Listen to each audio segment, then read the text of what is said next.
So hello everyone again. This is lecture 4 part 1 of wave optics. Today I will explain you the concept of coherent and incoherent addition of waves. In the last lecture I explained you the Doppler effect. Today we will go on with what is coherent and incoherent addition of waves, what is being talked about here, what is constructive interference, what is destructive interference and so on. So now please look over here carefully. So I am Sameer Lavankar. Let us begin. So first of all, just a little bit course outline for you. We started with the introduction of wave optics, that is how it is different from the Descartes theory of corpuscular model. Then what were the different implications being observed in this. Next was Huygens principle. In Huygens principle, I explained to you about the definition of wavefront, what's a wavefront, how a wavefront is being formed.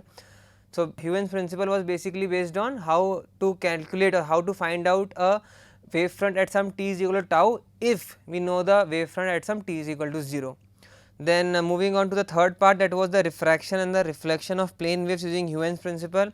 In this we actually proved the refraction laws and reflection laws using Huygens principle. That is, we tried to make an incident wavefront, and using that incident wavefront we tried to make a refracted wavefront.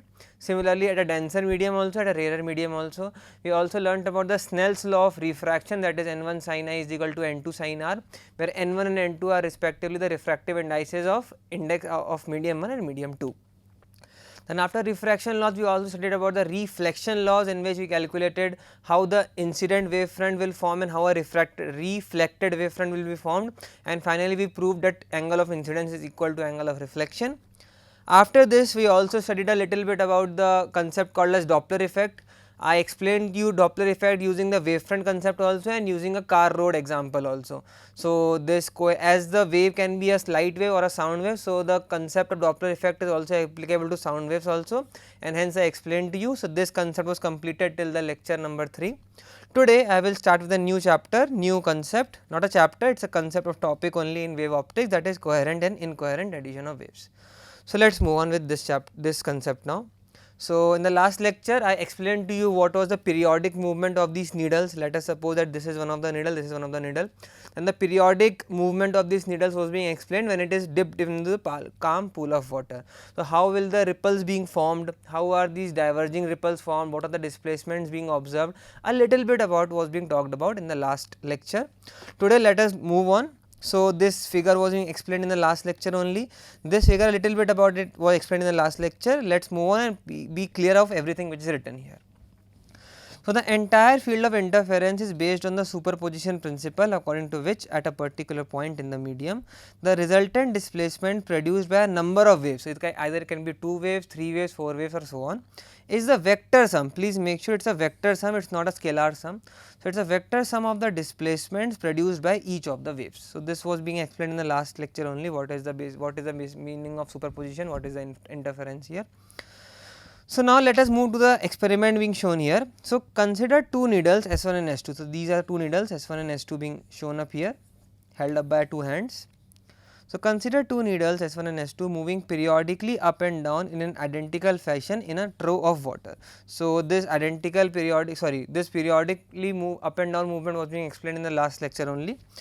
Now let us move to the third point now. So now they produce two water waves, and at a particular point the phase difference between the displacements produced by each of the waves does not change with time. Quite evident, as the definition of wavefront was also being explained to you. So it was being observed that, let us say this is the source, let us say I write this as the source of that wavefront, and let us suppose this be the wavefront at some, let me make it, just understand the figure as a circle only, do not understand it something else. So let us suppose this is a circle being drawn here. Let us say this is the wavefront at some t is equal to tau. So this is the wavefront at t is equal to, let us say, tau. So now what does it say is, so what is the wavefront? Wavefront is the locus of the points having the same displacement. So for us this complete, and if we take any point on this, circle, then every point will have the same displacement. Displacement as in, let us say if this is a calm pool of water, then the displacement of that water at that particular point, let us say this is y point. So, this will be the same in the corresponding complete circle. So, this is being talked about here, and the same concept is also talked about here, that is if the place is at a same difference, let us say it is called phase difference here. So, thus that point is being explained in some different wordings here. So, what does it say? They produce two water waves. So, what are these water waves being told here? Let me explain that now. So, they produce two water waves, and at a particular point the phase difference between the displacement produced by each of the waves does not change with time, quite evident. So, at that time t is equal to tau, these are those points only, these are those locus of points only at which the phase difference is always same. When this happens, the two sources are said to be coherent. So, when is the source called as coherent? It is called as coherent only when the phase difference between the two displacements can be at any point. So, when we are calculating a displacement at any point, if we are finding that the phase difference does not change with time, then that sources are called as coherent sources. Similarly, figure B shows the position of crest and trough at a given instant of time. So, what does it say is, let us suppose, as you can see in this figure, please look over this figure very clearly. So, these are the two sources being talked about. So, let us suppose, let this be the source S1, let this be the source S2. So, now when the periodic movement of the what we can say needles are being happening there, what happens is these wavefronts are being created. So, these are the wavefronts being created by S1. Similarly, these are the wavefronts being created by S2. If you see this diagram very clearly, this is also given in your NCERT books also, you can see some dashed lines also. You can see some dashed lines also here, as you can see these are some dashed lines. So, what does this dashed line depicts? These dashed line depicts the wavefront only, but these depicts the wavefronts having the minimum displacements. So, those are denoted as crest and something is denoted as trough. So, as you can see, the crest wavefronts are denoted by solid circles and trough wavefronts are denoted by dashed circles. So, this was the concept I need to explain to you what is here. So, both are the wavefronts only, but because they have different displacements, they have the different what we can say magnitude of displacement, that is why it is known as some wavefronts are being created by dashed lines, some wavefronts are being created by solid lines. So, this thing is also being explained now. So, now consider a point P for which S1P is equal to S2P. Now, please look over here carefully, because then only we can explain I can explain you the concept of addition of coherence and incoherence. So, please look over from this point very carefully. So, now consider a point P for which S1P is equal to S2P. So, I am considering a point P here. So, there will be a distance S1P like this, there will be a distance S2P like this. Let us suppose I write S1P by length L, denoted by length L. So, what does this point say? That S2P is also L.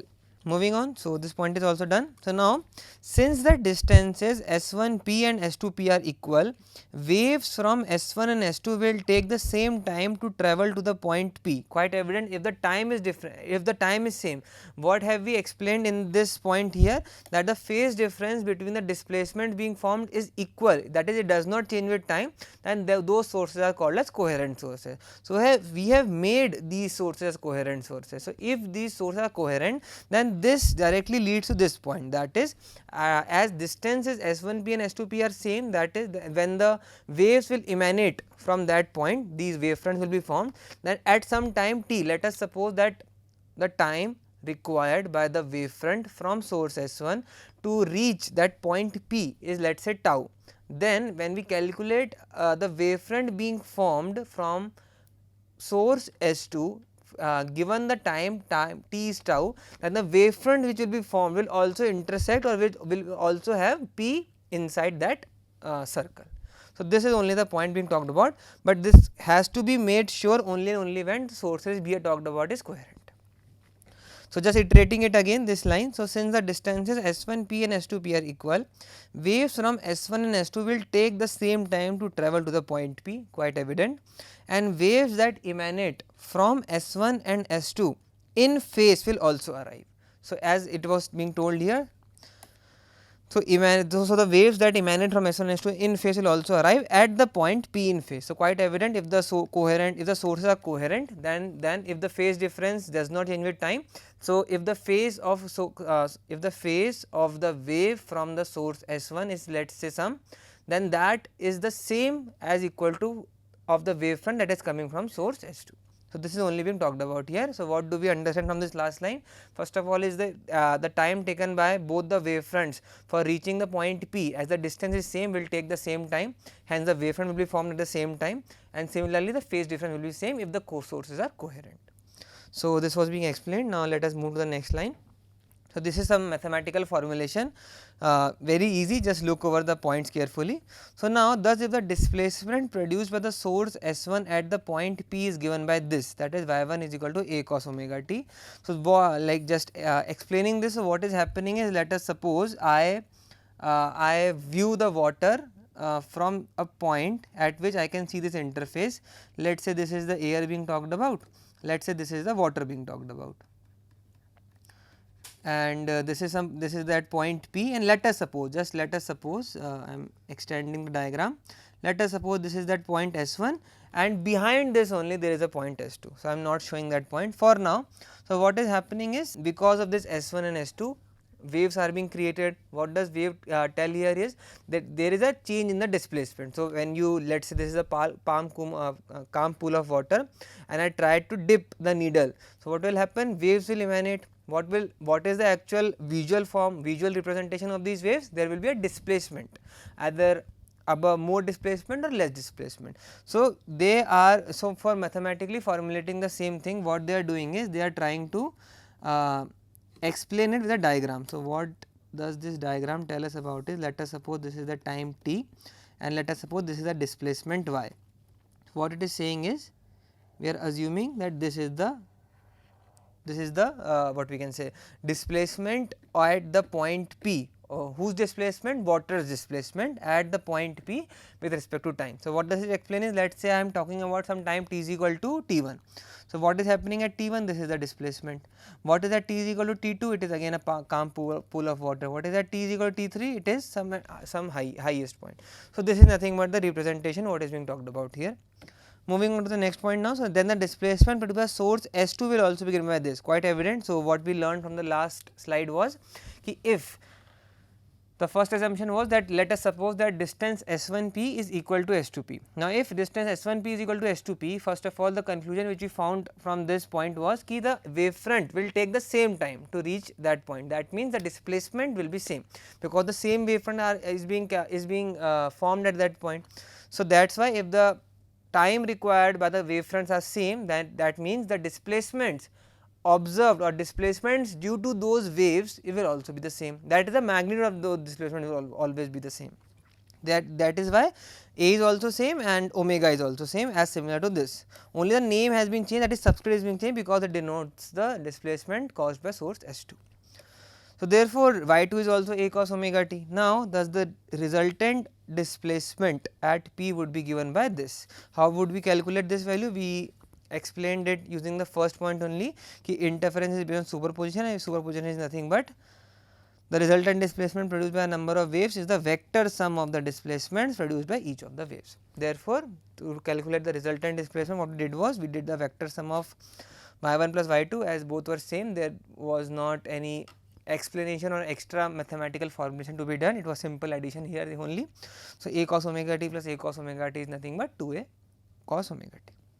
Now, let us calculate about the intensity part, because intensity is different from the displacement concept. So, now since the intensity is proportional to the square of the amplitude, the resultant intensity will be given by. So, intensity as it is written here, let me write here again for mathematical thing. So, intensity is nothing but square of the amplitude. So, square of the amplitude is nothing but what is the amplitude being talked about. So, let us suppose that some time t is given, then a is the value of an amplitude value. So, it can be anything. So, since the intensity is proportional to the square of the amplitude, the resultant intensity will be given by 4 I naught. So, why it is 4 I naught here? Because we just need to multiply this value by square. When we calculate the value of square here, so it is nothing but 2 square, which is 4. Hence, when we try to compare it with the initial part, then it is nothing but 4 I naught. So, because I naught is nothing but, let us suppose a square cos square omega t, and let me write this I as nothing but 2a cos square omega t, sorry, cos omega t whole square, which is 4a square cos square omega t. As this portion is same as the above portion only, hence we can write I is equal to 4 I naught. So, this thing is done, where I naught represents the intensity produced by each of the individual sources. I naught is proportional to a square, quite evident, as you can see from this mathematical formulation here only, that I naught is directly proportional to a square. If the a square increases, I naught increases. Similarly, I is equal to 4 I naught. So, this was the conclusion from this slide. Let us move on to the next slide now. In fact, at any point on the perpendicular bisector of S1 S2. So, what does, let me explain you by a mathematical diagram only. Let us suppose we are making a bird eye view of the complete formulation which was being talked about in this. So, let me make a bird eye view of this only. So, what is happening here is, let me explain now. So, let us suppose this is that source S1, let us suppose this is the source S2. So, what does perpendicular bisector is talked about here is, let me change the color for more clarity. So, let us join S1 and S2 by this blue line. And what does perpendicular bisector say? Perpendicular bisector is nothing but a bisector as in which divides the point S1 S2. Perpendicular means the line which is passing through that bisector should be at 90 degrees. So, let us suppose that this is that intersection point, and let me make a straight line from here. Hence, if this is 90 degree, and let us write this point by x. So, if S1x is equal to S2x and S1x, let me write this point as P for now, or let me write P dash for now. So, S1x P dash is equal to S2x P dash, which is equal to 90 degree, then it is a perpendicular. Then line XP is a is a perpendicular bisector.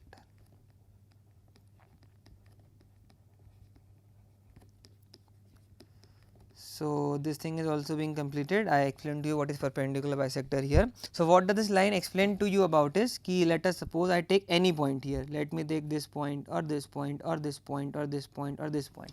Quite evident from the concepts of triangle, that is similarity of triangles. So, we can find the congruency.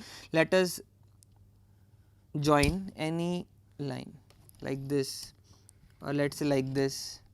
So, what is happening is, when these triangles are being formed, when this triangle, or let us say suppose this triangle is being formed, then this triangle is being formed. Similarly, this triangle is being formed and this triangle is being formed. So, what is happening here is, for any triangle being formed, always there is a congruency, and because there is a congruency, we can directly prove that S1P is equal to S2P. If S1P is equal to S2P, we can directly formulate the behind complete concept, because the wavefront will be formed at same time.